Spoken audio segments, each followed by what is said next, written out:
Let's start our demo and understand how to download, install, and set up this VS Code. So go to your browser and search for Visual Studio Code and click on this download section. So here you can see according to your operating system, you can download it. If you are utilizing Windows, which is I'm going to perform the tutorial on Windows, but it is platform agnostic, means it remain consistent and you can perform the same demo tutorial as I'm doing on the Windows. You can perform on the Mac or on the Linux part. So just click on Windows and it will automatically start downloading the exe file for our VS Code. So now let's click on this executive file. Click on open file. So this will open a setup wizard. So click on I accept the agreement, next, and choose the default location, name, and make sure you click these two options.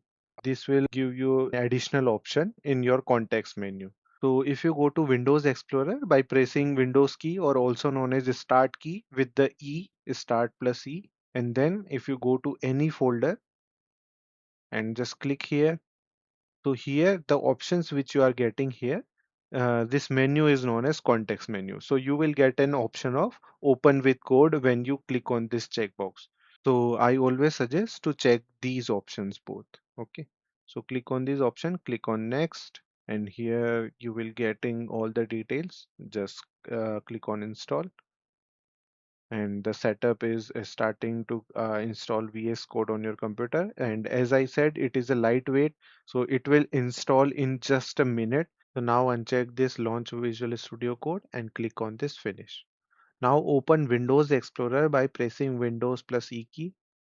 So this will open our Windows Explorer and just click on any folder and right click on it and you will see this option of show more option in Windows 11, or if you are using Windows 10 or older version, then you can directly see this context menu.